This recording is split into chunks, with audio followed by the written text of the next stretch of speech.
ಗಾಜಿನ ಚೂರುಗಳ ಮೇಲೆ ಮಲಗೋದು. ಇದರ ವೈಜ್ಞಾನಿಕ ಸತ್ಯ ಏನು, ಆ ಸತ್ಯಾಸತ್ಯತೆಯನ್ನು ಬಯಲು ಮಾಡೋದೇ ನಮ್ಮ ಉದ್ದೇಶ. ಬನ್ನಿ ನೋಡೋಣ.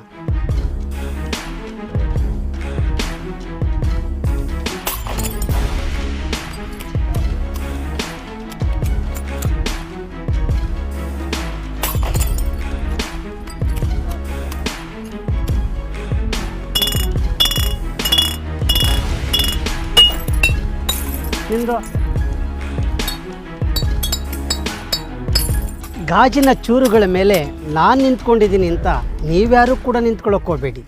ಯಾಕೆಂದರೆ ಒಂದು ಸಣ್ಣ ಗಾಜಿನ ಚೂರು ಚುಚ್ಕೊಂಡ್ರೆ ರಕ್ತ ಬರುತ್ತೆ. ಆದರೆ ಅದೇ ಪವಾಡ ಪುರುಷರು ನಾನು ಗಾಜಿನ ಚೂರುಗಳ ಮೇಲೆ ನಿಂತ್ಕೊಳ್ತೀನಿ, ನೃತ್ಯ ಮಾಡ್ತೀನಿ, ಮಲಿಕೊಳ್ತೀನಿ ಅಂತ ಹೇಳಿ ನಮ್ಮನ್ನು ನಂಬಿಸೋಂಥ ಜನ ಇದ್ದಾರೆ.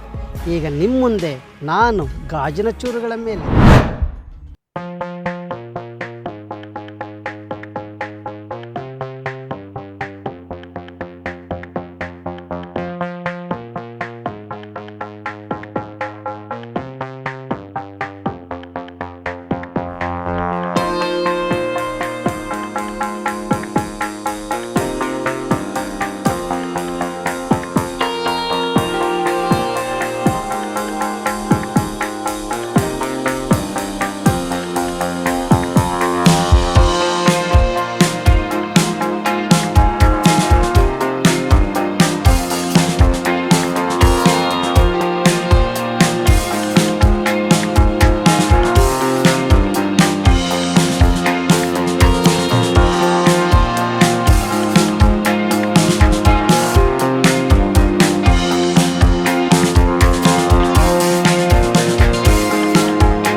ನಾನು ಗಾಜಿನ ಚೂರುಗಳ ಮೇಲೆ ಕೂತ್ಕೊಂಡಿದ್ದೀನಿ ಅಂತ ನೀವ್ಯಾರು ಕೂಡ ಕೂತ್ಕೊಳ್ಳೋಕೆ ಹೋಗಬೇಡಿ. ಈ ಗಾಜಿನ ಚೂರುಗಳ ಮೇಲೆ ಅಥವಾ ಮುಳ್ಳುಗಳ ಮಳೆಗಳ ಮೇಲೆ ಕೂತ್ಕೊಳ್ಳೋದು ಒಂದು ಟೆಕ್ನಿಕ್ ಇದೆ, ತಂತ್ರ ಇದೆ. ನಿಮಗೆ ಅನುಮಾನ ಬರ್ಬೋದು, ಹಿಂದ್ಗಡೆ ಏನೋ ಬೇರೆ ರೀತಿ ಚರ್ಮಕ್ಕೆ ತೊಂದರೆ ಆಗದಂಗೆ ಹಾಕ್ಕೊಂಡಿರ್ಬೋದು ಅಥವಾ ಇನ್ನೇನೋ ರಕ್ಷಣೆ ಮಾಡ್ಕೊಂಡಿರ್ಬೋದು ಅಂತ. ಖಂಡಿತ ಇಲ್ಲ. ನೀವು ನೋಡಿದ್ದೀರಿ, ಇಲ್ಲೇನೂ ಇಲ್ಲ. ನೀವು ಇನ್ನೂ ನೋಡ್ಬೋದು.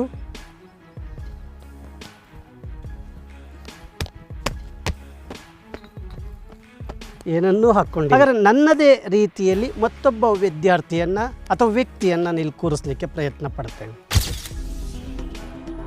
ಏನು ನಿನ್ನ ಹೆಸರು? ಪುನೀತ್. ಪುನೀತ್, ಇದೇನಿದು? ಗಾಜಿನ ಚೂರು ನೋಡಿದ್ರೆ ನಿನಗೆ ಭಯ ಆಗುತ್ತಾ ಆಗಲ್ವಾ? ಹೌದು, ಭಯ ಆಗುತ್ತೆ.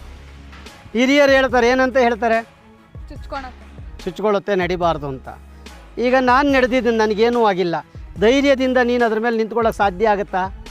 ಹಾಗಂತ ಬೇರೆಯವ್ರಿಗೆ ಯಾರಿಗಾರ ಹೇಳ್ಕೊಡೋಕೆ ಹೋಗಿದ್ದೀಯಾ? ಇಲ್ಲೊಂದು ತಂತ್ರ ಇರುತ್ತೆ. ಆ ತಂತ್ರ ಏನು ಅನ್ನೋದು ನಂತರ ಹೇಳೋಣ. ನಿಧಾನಕ್ಕೆ ಹೆಜ್ಜೆ ಇಡೋದ್ರ ಮೇಲೆ, ನಿಧಾನಕ್ಕೆ. ಹಾಂ, ವೆರಿ ಗುಡ್, ವೆರಿ ಗುಡ್. ಆ ಕಡೆಯಿಂದ ಈ ಕಡೆ ನಡಿ ಒಂದೆರಡು ಸರಿ.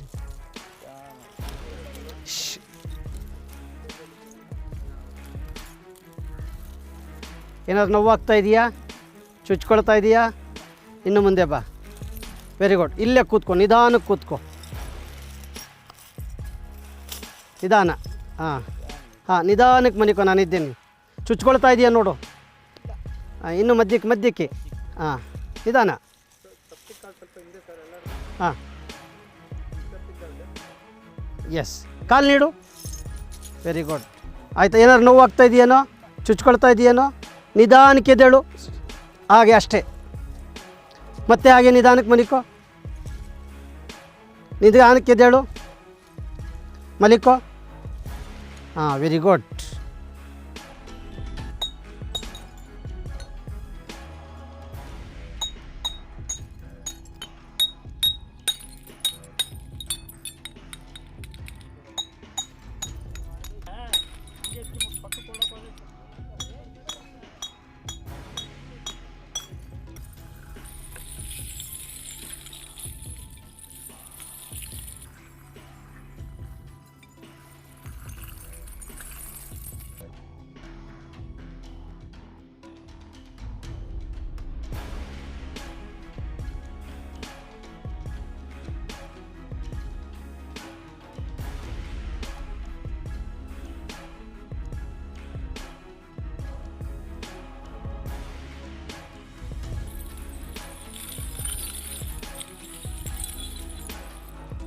ಗಾಜಿನ ಚೂರುಗಳ ಮೇಲೆ ಮಲಿಕೊಂಡಾದ ಮೇಲೆ ಇಡೀ ಗಾಜಿನ ಚೂರುಗಳನ್ನು ನನ್ನ ಮೈ ಮೇಲೆ ಹೊಡೆಸ್ಕೊಂಡಿದ್ದೀನಿ.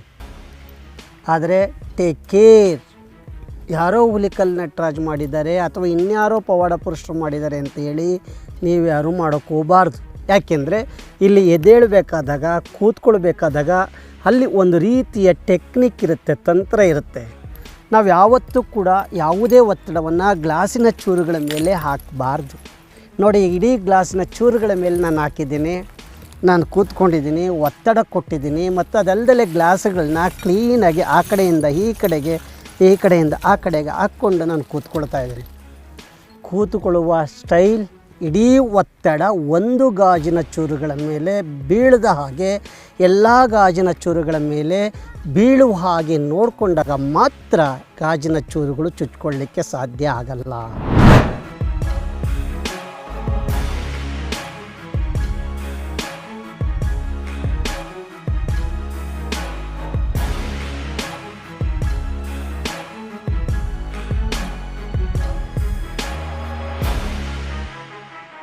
ಇದು ಗ್ಲಾಸಿನ ಬಲ್ಪ್. ಕೆಲವ್ರು ಏನು ಮಾಡ್ತಾರೆ, ಇವತ್ತು ಅನ್ನ ತಿಂದು ಜೀರ್ಣಿಸ್ಕೊಳ್ಳೋಕೆ ಕಷ್ಟ ಆಗುವಂಥ ಕಾಲದಲ್ಲಿ ಗ್ಲಾಸ್ ತಿಂತೀನಿ, ಮಣ್ಣು ತಿಂತೀನಿ, ಕಬ್ಬನ್ನ ತಿಂತೀನಿ, ಪಾದರಸ ಕುಡಿತೀನಿ ಅಂತ ಹೇಳಿ ನಮ್ಮನ್ನು ನಂಬಿಸೋರಿದ್ದಾರೆ. ಪಾದರಸ ಕುಡಿದ್ರೆ ಜೀರ್ಣ ಮಾಡ್ಕೊಳ್ತೀನಿ ಅಂತ ಹೇಳಿ ಟಿ ವಿನಲ್ಲಿ ಬಂದು ಕೂತ್ಕೊಂಡು ಕುಡಿತಾರೆ. ಆ ದೇಹ ಆ ಪಾದರಸಕ್ಕೆ ಹೊಂದ್ಕೊಂಡಿದ್ದಾಗ ಮಾತ್ರ ಕುಡಿಲಿಕ್ಕೆ ಸಾಧ್ಯ ಆಗತ್ತೆ. ಕೆಲವರು ಕರೆಂಟನ್ನು ಕೈಲಿಂದ ಮುಟ್ತಾರೆ. ಹಾಗಾದರೆ ಎಲ್ಲರೂ ಕೂಡ ಕರೆಂಟನ್ನು ಕೈಲಿಂದ ಮುಟ್ಟಲಿಕ್ಕೆ ಸಾಧ್ಯ ಆಗುತ್ತಾ? ಆದರೆ ಆ ಕರೆಂಟಿಗೆ ಹೊಂದಿಕೊಳ್ಳುವಂಥ ಸೆಲ್ಸ್ಗಳು, ಆ ರಕ್ತ ಅವರ ದೇಹದಲ್ಲಿದ್ದಾಗ ಮಾತ್ರ ಅವರು ಕರೆಂಟನ್ನು ಮುಟ್ಟಿದಾಗ ಏನೂ ಆಗಲ್ಲ. ಹಾಗೆ ಅಲ್ಲಿ ಪ್ರತಿರೋಧಕವನ್ನು ಉಂಟು ಮಾಡುವಂತಹ ಶಕ್ತಿ ಆ ದೇಹದಲ್ಲಿ ಇರುತ್ತೆ. ಹಾಗೆ ಗ್ಲಾಸನ್ನು ತಿಂದು ಜೀರ್ಣಿಸ್ಕೊಳ್ಳುವಂಥ ಪ್ರತಿರೋಧಕವನ್ನು ಉಂಟು ಮಾಡತಕ್ಕಂಥ ಕೆಲವರಲ್ಲಿ ಆ ಶಕ್ತಿ ಇದ್ದಾಗ ಮಾತ್ರ ತಿನ್ನಲಿಕ್ಕೆ ಸಾಧ್ಯ ಆಗುತ್ತೆ. ಆದರೆ ಗ್ಲಾಸನ್ನು ಯಾರೂ ತಿನ್ನಬಾರ್ದು, ತಿನ್ನಲಿಕ್ಕೆ ಆಗೋದೇ ಇಲ್ಲ. ಕೆಲವು ರೀತಿ ಗ್ಲಾಸ್ ತೋರಿಸ್ತಾರೆ, ಜನಗಳ ಮುಂದೆ ಹಿಂಗೆಲ್ಲ ತೋರಿಸ್ತಾರೆ. ಅದೇ ಜನಗಳ ಮುಂದೆ ಈ ಬಲ್ಪನ್ನು ತೊಗೊಳ್ತಾರೆ. ಹಿಂಗೆ ಬಲ್ಬ್ ತೊಗೊಂಡ ಮೇಲೆ ಜನಕ್ಕೆ ಕಾಣೋ ಹಾಗೆ ಹೊಡಿತಾರೆ.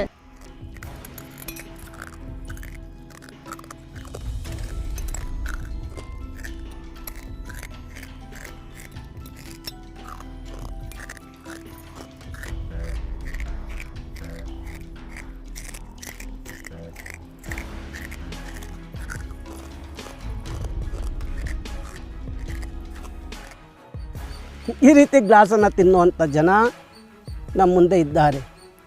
Take care. ನಾನು ಗ್ಲಾಸ್ ತಿಂದಿದ್ದೀನಿ ಅಂತ ಹೇಳಿ ನೀವ್ಯಾರು ಗ್ಲಾಸ್ ತಿನ್ನಕ್ಕೆ ಹೋದಿರ. ಗ್ಲಾಸ್ ಇದು ಮರಳಿನಿಂದ ಮಾಡಿರುತ್ತೆ. ಯಾವಾಗ ಮರಳಿನಿಂದ ಮಾಡಿರುತ್ತೆ, ಈ ಗ್ಲಾಸನ್ನು ತಿನ್ನಬೇಕಾದಾಗ ಹಲ್ಲಲ್ಲಿ ಕಡಿಯೋದಷ್ಟೇ ಗೊತ್ತಾಗುತ್ತೆ. ಇಡೀ ಆ ಪುಡಿಯನ್ನು ಪಕ್ಕದಲ್ಲಿ ಇಟ್ಕೊಂಡಿರ್ತಾರೆ ನೋಡಿ.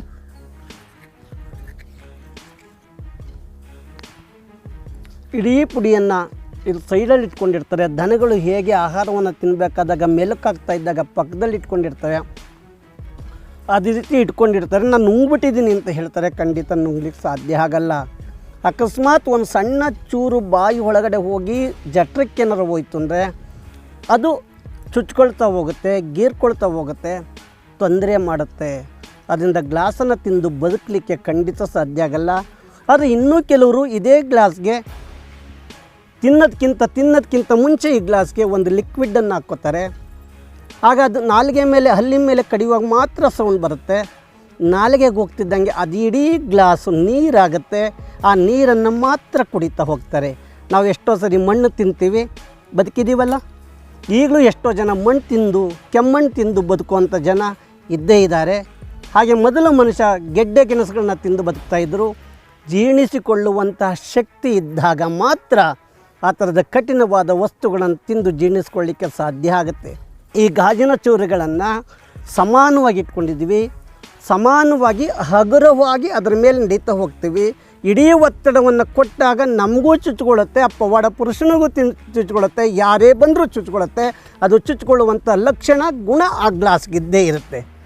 ಅದರ ವಿರುದ್ಧ ನಾವು ಓಡಾಡುವಂಥ ಶಕ್ತಿ ಇದ್ದಾಗ ಮಾತ್ರ ನಾವು ಅದರಿಂದ ಹೊರಗಡೆ ಬರೋಕ್ಕಾಗತ್ತೆ. ಎಲ್ಲರೂ ಖಂಡಿತ ಹೊರಗಡೆ ಬರೋಕ್ಕಾಗಲ್ಲ.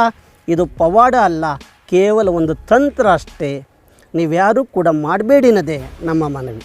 ವೈಜ್ಞಾನಿಕ ಚಿಂತನೆಯನ್ನು ಪಸರಿಸುತ್ತಿರುವ ಡಾಕ್ಟರ್ ಹುಲಿಕಲ್ ನಟರಾಜು ಅವರ ನೇತೃತ್ವದ ಕರ್ನಾಟಕ ರಾಜ್ಯ ವೈಜ್ಞಾನಿಕ ಸಂಶೋಧನಾ ಪರಿಷತ್ಗೆ ತಾವು ಕೂಡ ಸದಸ್ಯರಾಗುವ ಮೂಲಕ ನಮ್ಮ ಕೆಲಸಗಳಲ್ಲಿ ಜೊತೆಯಾಗಿ ಈ ಮೇಲ್ಕಂಡ QR ಕೋಡ್ ಸ್ಕ್ಯಾನ್ ಮಾಡಿ ಅಥವಾ ಈ ಮೊಬೈಲ್ ಸಂಖ್ಯೆಗೆ ಶುಲ್ಕ 260 ರೂಪಾಯಿಗಳನ್ನು ಪಾವತಿಸಿ ಹಾಗೂ ಈ ಸಂಖ್ಯೆಗೆ ನಿಮ್ಮ ಭಾವಚಿತ್ರ, ಹುಟ್ಟಿದ ದಿನ, ನಿಮ್ಮ ಮನೆಯ ವಿಳಾಸ ಹಾಗೂ ಇಮೇಲ್ ಐಡಿಯನ್ನು ಕಳಿಸುವ ಮೂಲಕ ಆಜೀವ ಸದಸ್ಯರಾಗಿ ನಿಮ್ಮ ಸ್ನೇಹಿತರು ಹಾಗೂ ಆತ್ಮೀಯರಿಗೂ ತಿಳಿಸಿ. ಸಂಸ್ಥೆಯ ಕಡೆಯಿಂದ ನಿಮಗೆ ID ಕಾರ್ಡ್ ಅನ್ನು ತಲುಪಿಸಲಾಗುವುದು. ಸಂಸ್ಥೆಯಲ್ಲಿ ಪ್ರಕಟವಾಗುವ ಪತ್ರಿಕೆಗಳು ನಿಮ್ಮ ಮನೆಗೆ ತಲುಪುತ್ತದೆ. ಸಂಸ್ಥೆಯ ಪ್ರತಿಯೊಂದು ನಡೆಯಲ್ಲೂ ನೀವು ಜೊತೆಯಾಗುತ್ತೀರಿ. ವಿಜ್ಞಾನದೆಡೆಗೆ ನಮ್ಮ ನಡಿಗೆ. ಆತ್ಮೀಯರೇ, ನಿಮ್ಮ ಸುತ್ತಮುತ್ತ ವಾಮಾಚಾರ, ಮಾಟ ಮಂತ್ರ, ದೆವ್ವ ಭೂತಗಳ ಹೆದರಿಕೆಯಿಂದ ಮಾನಸಿಕ ಸಮಸ್ಯೆಗಳಿಂದ ಬಳಲುತ್ತಿರುವವರಿದ್ದರೆ ಕರ್ನಾಟಕ ರಾಜ್ಯ ವೈಜ್ಞಾನಿಕ ಸಂಶೋಧನಾ ಪರಿಷತ್ ಈ ನೋಂದಾಯಿತ ಸಂಸ್ಥೆಗೆ ಸಂಪರ್ಕಿಸುವ ಮೂಲಕ ಸಮಸ್ಯೆ ಮನಸ್ಸನ್ನು, ಮನುಷ್ಯನನ್ನು ಸುಡುವ ಮುನ್ನ ಸರಿಪಡಿಸಿಕೊಳ್ಳಿ. ನಿಮ್ಮ ಸ್ನೇಹಿತರು, ಹಿತೈಷಿಗಳು, ಸಂಬಂಧಿಕರು ಕಾಣದ ಕೈಗಳಿಗೆ ಬಲಿಯಾಗುವ ಮುನ್ನ ನಮ್ಮನ್ನು ಸಂಪರ್ಕಿಸಿ.